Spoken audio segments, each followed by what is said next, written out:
नमस्कार विद्यार्थी मित्रांनो, मागील लेक्चरला आपण बुक किपिंग अँड अकाउंटन्सी या विषयामध्ये पहिली दोन थेअरीची प्रकरणं अभ्यासली. आता आपण प्रॉब्लेम या ठिकाणी ज्या प्रकरणावरती आहे ते प्रकरण अभ्यासत आहोत. त्याचं नाव आहे जर्नल एंट्री. मग या जर्नल एंट्रीमध्ये मागील लेक्चरला आपण दोन प्रॉब्लेम अभ्यासले. आता हा तिसरा प्रॉब्लेम आपण अभ्यासत आहोत. सुरुवातीला या ठिकाणी जर्नल एंट्री करत असताना तुम्हाला personal account, real account, nominal account हे या ठिकाणी तीन अकाउंटचे रूल्स माहीत असणं गरजेचं आहे. तरच व्यवस्थित तुम्हाला एंट्री पास करता येईल. ट्रान्झॅक्शन दिलेले आहेत आपल्याला एक 8-10, त्याच्यावरून तुम्हाला जर्नल एंट्री करायच्या आहेत. जर्नल एंट्री करत असताना या ठिकाणी कॉलम आखत असताना लक्षात घ्या, सुरुवातीलाच या ठिकाणी परत एकदा बघा, तुमच्या टेक्स्टबुकमध्ये दिलेलंच आहे. इन द बुक्स ऑफ राजकुमार, त्यानंतर पहिला कॉलम आहे डेट, दुसरा आहे पर्टिक्युलर, तिसरा आहे LF लेजर फोलिओ, चौथा आहे डेबिट अमाऊंट रुपीज आणि पाचवा आहे क्रेडिट अमाऊंट रुपीज. अशा पद्धतीने हे 5 कॉलम तुम्ही तयार करणं गरजेचं आहे आणि साधारण 1-1.5-2 पेज आखून घ्या आणि त्या पद्धतीने आपल्याला या जर्नल एंट्री पास करायच्या आहेत.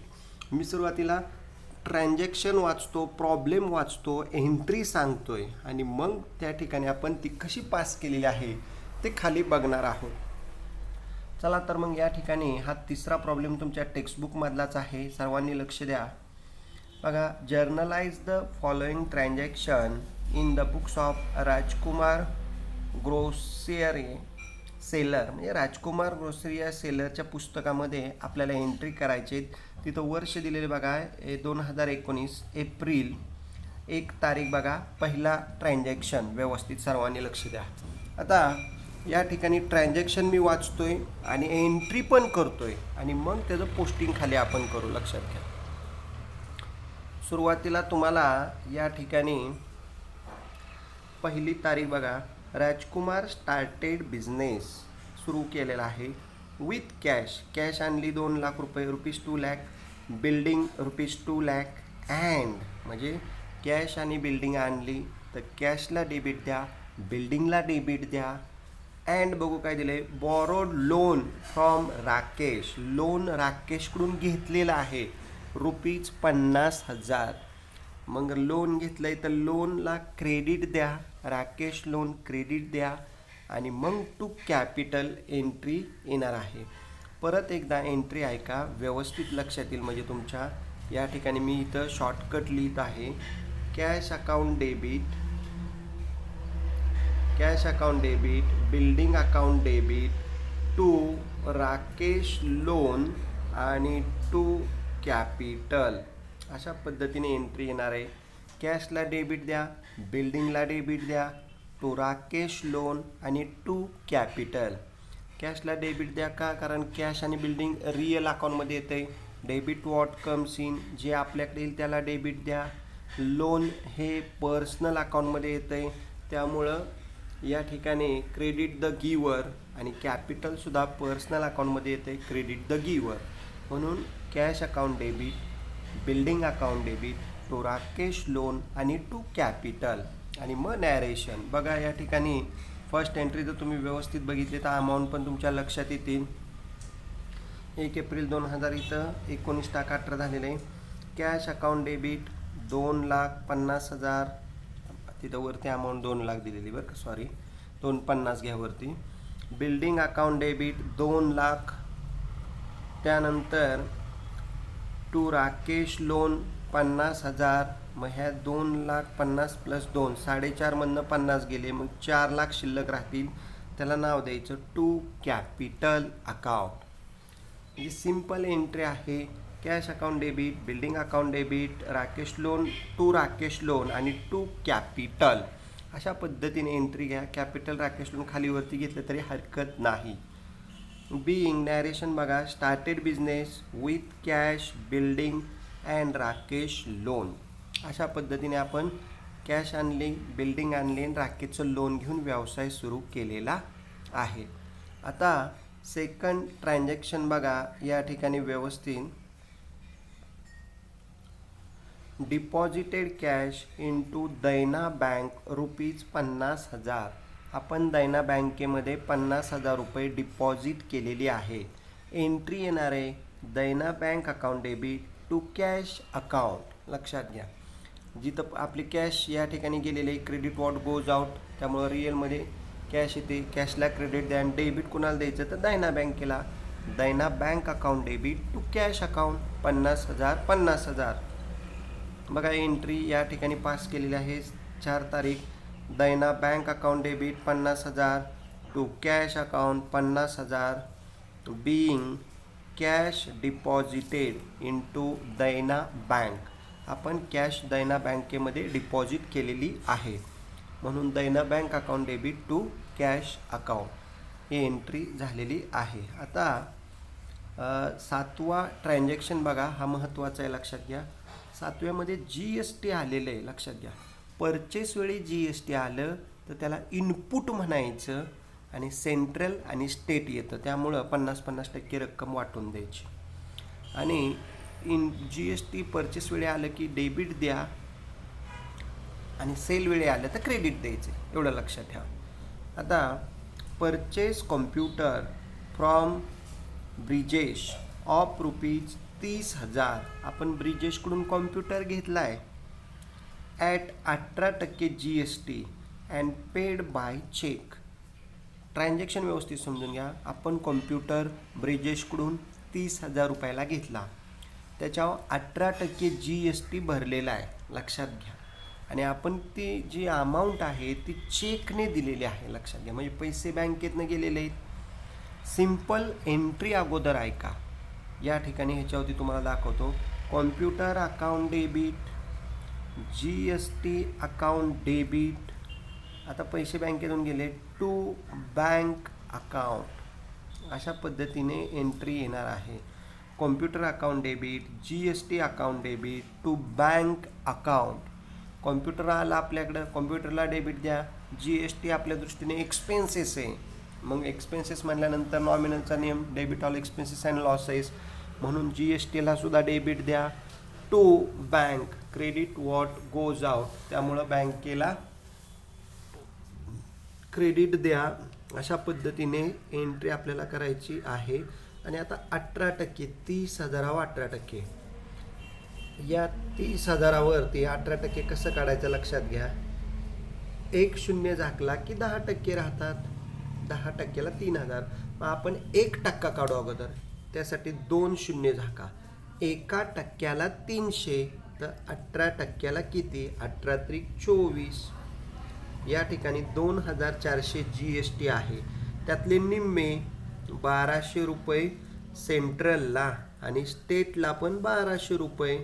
अशा पद्धतीने बघा 30,000वर GST येतोय 2,400, 1,200 सेंट्रलला आणि स्टेटला 1,200. म्हणजे एंट्री बघा आता या ठिकाणी तुमची 7 तारीख, व्यवस्थित लक्ष द्या, म्हणजे लक्षात येईल तुमच्या.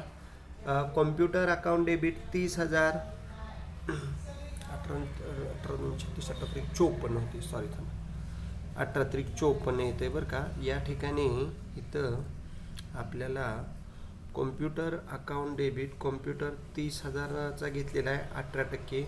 18 म्हणजे 30,000च्या 18% काढताना 1 शून्य झाका, 10%ला 3,000, 2 शून्य झाका, तर 1%ला या ठिकाणी 300 रुपये. तर 18%ला किती, 18×54, 5,400 येते. मग अशी चुकलं होतं, 5,400. आता 5,400 निम्मे निम्मे येणार, 2,700, 2,700 लक्षात घ्या. म्हणजे स्टेटला, सेंट्रलला आणि स्टेटला 2,700, 2,700, 2,700 रुपये येणार आहे. मग आता एंट्री बघा या ठिकाणी 7 तारीख, व्यवस्थित लक्ष द्या. Computer account debit 30,000, GST input CGST account debit 2,700, input SG account debit 2,700 to Dena bank account. ह्या तिघांची टोटल या ठिकाणी 35,400 आपल्या बँकेतून तेवढे पैसे जाणार आहेत. आणि मग नॅरेशन लिहायचं, being purchase computer at 18% GST and paid by cheque. त्याचे पैसे आपण चेकने दिलेले आहेत. तर अशा पद्धतीने आपण computer account debit, GST account debit to bank account ही एंट्री झालेली आहे. आता पुढं या ठिकाणी 10 तारीख लक्षात घ्या. आता कॅश सेल ₹90,000 आपण रोख माल विकला आहे. एंट्री येणार आहे cash account debit to sale account 90,000 पैसे आले, माल गेला. रिअलमध्ये येते debit what comes in, credit what goes out. Cash account debit to sale account. बघा 10 तारखेची एकदम सिम्पल एंट्री आहे, व्यवस्थित लक्ष द्या. Cash account debit 90,000 to sales account 90,000 being goods sold for cash. रोख माल विकलेला आहे. कॅश टू सेल ही एंट्री झालेली आहे. आता पुढं या ठिकाणी 12 तारीख बघा, लक्षात घ्या. गुड्स सोल्ड माल विकलाय on credit to Ganesh ₹10,000 at 5% trade discount. आता ट्रेड डिस्काउंट विद्यार्थी मित्रांनो तो डायरेक्ट वजा करायचा, कुठं लिहायचा नाही. आता 5% काढताना लक्षात घ्या 10,000चा 10 धक्का ₹1,000 10%ला, तर 5%ला त्याच्या निम्मे ₹500 डिस्काउंट येणार. म्हणजे माल विकला आपण गणेशला, उधारी होती आणि त्याच्यावरती 5% TD होता, म्हणजे 9,500 येणार. एंट्री बघा या ठिकाणी माल गेला गणेशला, एंट्री येणार Ganesh account debit to sale account. इतकी simple entry. Ganesh to sale 9,500 बघा एंट्री या ठिकाणी लगे लक्षात येईल तुमच्या. 12 तारीख बघा, Ganesh account debit 9,500 to sales account 9,500 being goods sold to Ganesh on credit at 5% trade discount.